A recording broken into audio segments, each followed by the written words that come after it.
Simon, we've said it before and we'll say it again. The Saudis, sure, they're here. And they're very much here for the here and now. I mean, you said in time, maybe in time, much further down the line, they might make a dent on what other leagues are trying to do. Well, they've got everybody talking today, and that they're actually having a laugh up their own sleeves over in Saudi Arabia this morning, because the mood there is that the UK media has gone crazy for this story. One of speculation, it has to be said, about Mo Salah to Saudi Arabia. This went nuts overnight. Salah was trending all night. Is he really off to Saudi Arabia? What are they offering? If it was to come about, what would they offer? Well, Al Ittihad was the club. And if it came to the bit that he was to say yes, and of course this morning Liverpool are saying no, there's nothing to report here, more than that in a second. But when it broke down, and when the figures are broken down, 177 million over 2 years is what's being reported, breaks down to 88 million per year, 7.38 million per month, 1.8 million pounds per week. If Salah had been in line to join Al Ittihad, it was reckoned he'd be earning £263,000 a day. In the last few moments, Jurgen Klopp has said, forget it, nothing's going on here. It's always a bit difficult to talk about media stories. So because there's nothing to talk about from our point of view. We don't have an offer. Mo Salah is a Liverpool player. Obviously, for all the things we do, essential will be. So there's nothing there. If there would be something, the answer would be no. But that's it, pretty much. My life philosophy, or one part of my life, is I think about a problem when I have it. That's enough time then, because there is absolutely nothing in the moment. So if there's something coming up that I don't think or I don't know, then I can think about that. But I said already, it's if there would be something, it would be a no. And in Mo, you still see your players fully committed to Liverpool Football Club? 100%.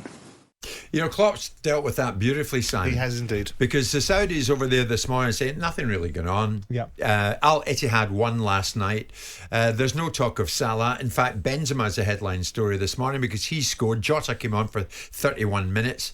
The UK media, they tell us this morning, making quite a lot of something that there isn't really much to make a lot of. And I was told this morning, Alexander Mitrovic is the other headline story because Al Hilal won 4-0 and he was on the score sheet there. What is interesting is that the Saudi transfer deadline date is after this one here, but it's September the 7th. Yeah. It's September the 7th. So no Salah for the moment. But here's the thing, Simon. This league over there can be a disruptor here anytime it likes. Because a pebble was really thrown into the pool last night. But that's always been the observation. I mean, I'm not entirely sure how relevant it is that their window stays open because ours closes. And I'm assuming that if ours closes, it closes. It only goes one way, does it? We can still sell on the way out. Okay, then that does need to be fixed. Because it's ridiculous to have a situation where leagues are operating in very different manners. And we've seen that previously when we decided to operate differently and then corrected it ourselves. Yeah. Because we saw the disadvantages of that. This is an inevitability. Until there is a desire, or until the Saudis want to come and play in the big boys league in football terms, not the economic league where they can do as precisely as they want, but in the leagues where football really matters in terms of trying to index themselves to world football in the form of the Champions League or whatever other guises they want to. They're going to do this until someone says, you can't do that because you have to fall in line with what everybody else has to fall in line with. But you say the Champions League, they want to join the Champions League. Of course they do. They want a team in the Champions League. And that's fantastic. They I want to go... As soon as 2 years from now. I want to go out on a date with Margot Robbie, but it doesn't mean it's going to happen. The bottom line is that there's a situation where no one is going to allow them to come into the Champions League if they're coming in as a disruptor. And a disruptor means, in perpetuity, breaking the economic model, destroying the financial landscape, but not for football reasons, but for their own reasons, and the product that they're using to do it and utilise the attention is football.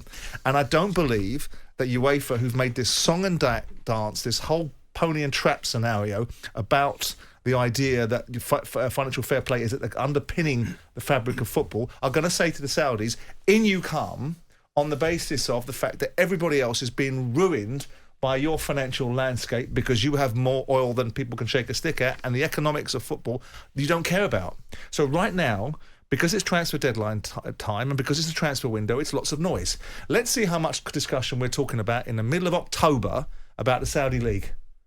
Not very much. We'll start talking again about it in December because up will come the January transfer window. Correct. And people will start indexing the It's fact making that, waves, isn't it, with the huge money Correct. that's the amount of players we're losing out there. I mean, Mitrovic is another player who, ordinarily, those goals kept Fulham in the Premier League last year. So I know there's a lot more to Fulham, but they've lost that now. Yeah. And Liverpool, I suppose, when you look at Firmino, Henderson, Fabinho, and indirectly Mane is now playing over there in Saudi Arabia. Chelsea as well. I mean, 3 or 4 Chelsea players have gone there.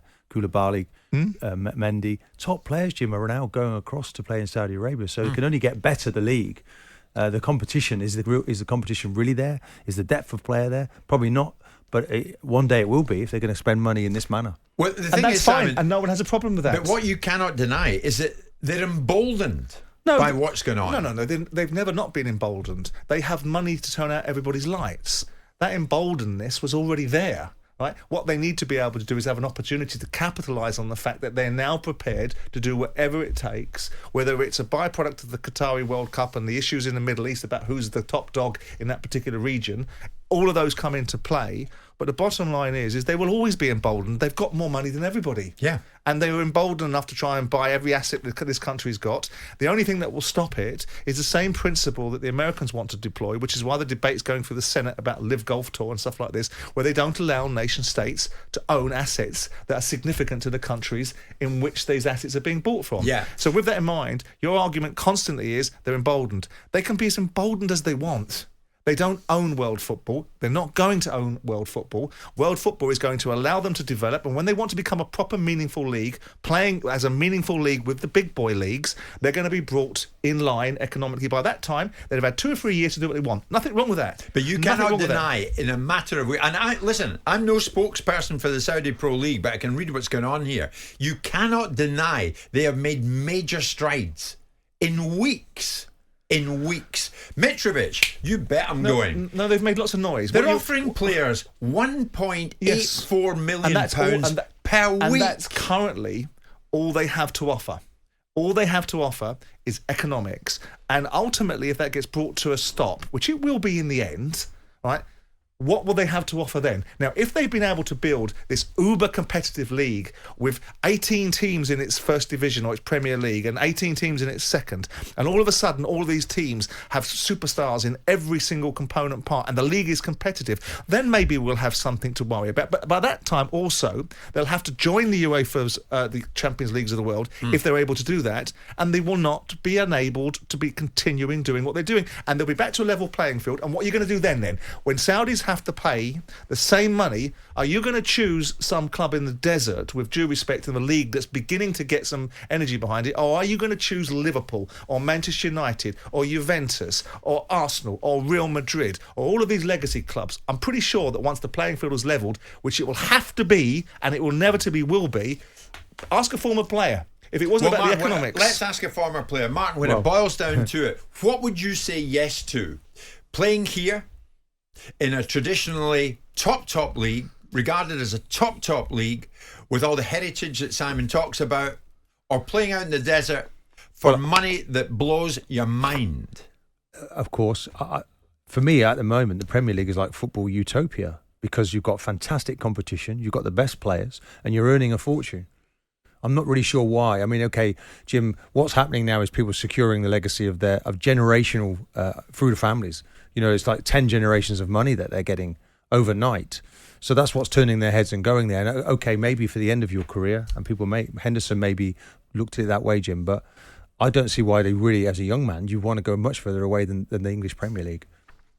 The problem was, though, Martin, and the problem remains, that we thought this Saudi Pro League would be a bit like China. Off they go into relative oblivion, and we don't hear a word from them again. But that's not the case, because here they were big names, and over there they'll be big names, and they'll write headlines that will come back to us over here. So how does it play? What is it, 6 hours away, Simon? Saudi Arabia? So how does that play in the Champions League? How can they be? It's too far. Well, they'll find solutions, won't they? All of those things, the logistics, they'll be overcome. But here's the point. If we genuinely believe, sitting here today, that the Saudis are going to be able to buy world football, change the natural order, disrupt and destroy the They're already economics. doing that. No. They're certainly disrupting. No, they're not. Destroying. They're making a lot of noise that we're helping them with, right? In terms of we're reflecting back on what they're actually doing. They're taking, on the whole, players that are peripheral players in the Premier League. Mitrovic is a bag of trouble anyway. Good riddance to him. Last year he was getting sent off for pushing the referee over. Let's look at the reality of what they're trying to achieve. They're trying to build a formidable league. Nothing wrong with that. We should have no reservations about them building a formidable league because they have every right to do so. But the economic landscape will not be endured and then welcomed into the fold. You're not going to see it happen. All of these huge football clubs, I know you can't resist the economic power of nation states and so on and so forth, but the bottom line is for them to be able to do what they really want to do, they're going to have to buy football. They're going to have to buy football. They're going to have to buy. That's what they're doing. That's what they're doing. No, they're not. They're buying players. McElhenney, players aren't football clubs. What he said players before move along. What he said before a ball was kicked in the Saudi Pro League just a matter of weeks ago is actually coming to be the case. Emenalo, the chief executive of the Saudi Pro League, we know him from Chelsea and Monaco. He says there is a spectacular interest from all around the world from players to join our league. The strategic plan is to take the league and its performance on the pitch to a different level. And that's where I come in. And I think for that to happen, there are certain basic essentials. There's no limitations. There are no exclusions. Again, the idea is to make this league one of the best in the world. And to do that, you want the best players. And right now, we're throwing out our nets as wide and far as it can go to make sure that we bring the best talent in the league. The best players, the best That's talents. fine. That's why there was panic overnight about Salah. But he's a gun for hire. He's going to say that. He's hardly going to turn around and say, well, actually, it's going to be bleeding difficult. And in the end, we're going to be brought in line because ultimately the leagues aren't going to allow us to do this whilst welcoming him. He's not going to say that, is he? He's going to turn around and say, I'm here for a big bag of money. And ultimately, as a result of that, I'm going to sing the song that they want me to sing. Of course he's going to do that. We will see. Right now, it's a big noise because there's lots going on in the transfer window and they are paying, let's have it right, preposterous amounts of money. And there's billions of pounds available here, isn't there? We look at the Premier League and we've got, if you look back, we first started in 1888. Yeah. We've got like hundreds of years of like tradition. We've got supporter bases. But that counts for nothing. That counts for nothing in the long game. Hundreds of years of tradition against 1.8 million a week. Yes, exactly that. But give me a moment. We still have wealth here. It's still one of the wealthiest leagues. But that's an assumption, Jim. It's an until assumption. the Saudis came along. Again, the overriding assumption is they're going to be allowed to do what they want and welcomed into the fold. They can do whatever they please. They can do the dance of the seven veils, spend all their money buys as they them want. that ticket, yeah. But no one's going to allow them in the longer game to just come in and do as they please. Now, they talked the other day about we're going to spend 17 billion on. We've made 17 billion available for transfers. Whoop-de-doo-dah. We spend 2.5 billion a year in the Premier League. Big chihuahua. So what? You're going to spend 6 years worth of Premier League money. Where's that going to get you? Big chihuahua. You're coming away with them this morning. Well, are they doing the dance of the seven veils or are they here to stay? It would seem to me they are here to stay. This is just the start. All the talk was Salah last night. Jurgen Klopp, quite rightly, crushes that this morning. Jim White and Simon Jordan. Monday to Friday mornings from 10 on AM, on DAB, via the talkSPORT app and on your smart speaker. talkSPORT.